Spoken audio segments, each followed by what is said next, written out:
on the 23rd of August 2013. In the first statement, he was a little vague. He said some files may not be available. In case they are asked for, we'll try and supply them. In para 3, he said, and I think this is extremely important because this was a methodology of concealing fair information. And I quote from his statement, CBI has inter alia asked for 157 applications, documents, which were prior to 28/6/2004, but have not been allocated coal, apart from few other files and documents. So the statement was paraphrased as though these are all pre-2004 files. In his on the same day, when clarifications were sought, he made a statement in the House, ये फाइलें कैसे missing हैं? ये सारे के सारे document 2004 से पूर्व के हैं. These are all prior to 2004. This was categorically stated. When members were not satisfied because reports were appearing that these are all documents between 2006 and 2009 and not the documents prior to 2004, he has now made a very interesting statement, which is an example of how the arithmetic of this government works. Para 4, he says, and he refers to the documents and files not supplied. These documents may be broadly classified as 43 files, 19 applications for coal block allotments, 157 applications of private applicant companies who had applied for coal prior to 28/6/2004 but have not been allotted, 17 other documents. The position is as under. And I'll just briefly read from this. In the first case, he says 7 files not available, efforts being made to locate them. 16 applications along with 157 applications are being searched. Out of 17 documents, 9 are being searched. So he subclassifies them into files, documents, applications, as though they were all loose sheets of paper. If you total, it is not the impression of 7 files which has been given.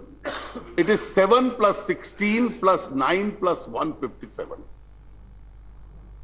This is the net total of whatever nomenclature you give them. You can call them files, you can call them papers, you can call them documents, you can call them applications, which are missing. And the impression given categorically is that these are those prior to 2004. Some may be, most are during the period 2006 to 2009. Sir, what is the substance of the charge against the government? That you allocated coal blocks in an arbitrary manner without charging any consideration. There was an act of nepotism.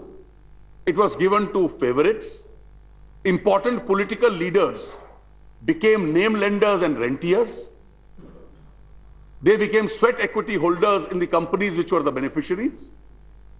And therefore, those were the companies to whom these coal blocks had been allocated. This is the substance of the charge. And under the monitoring of the Supreme Court, this is being investigated. Therefore, it's an important matter. And that is why we were all constrained to trouble the Honorable Prime Minister and request you to kindly request him to be present when this issue is taken up, because these are clarifications he may have to give. Now, the magnitude is, there is a fraud on revenue. Large amount of revenue of the government has been compromised with. The court is monitoring this investigation, and right under the nose of the monitoring court, the subject matter of investigation, that is the files, the notings, they disappear. And this is on the premise that if there is no evidence, there will be no proof of crime. The third attempt is made to mislead the House by saying everything is prior to 2004. If you take, Honorable Prime Minister, the different parameters of what can constitute bad governance, fraud on revenue, contempt of court, breach of privilege. On the last occasion, I pointed out there is a possibility of contending there is a conflict of interest and destruction of evidence. So every conceivable element of bad governance is present there. And it's a case which has shaken the conscience of the whole society.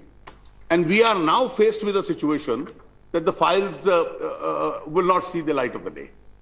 And from the media reports which have been appearing, the files relate to those very specific cases where names of important functionaries close to the government are involved.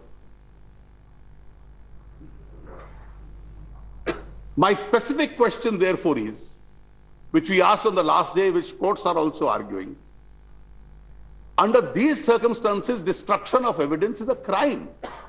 Have you registered a case? Have you started investigating the case? Have you started taking the guilty to book? Have you started booking the guilty, those who are responsible for this destruction, or we have not started this exercise at all?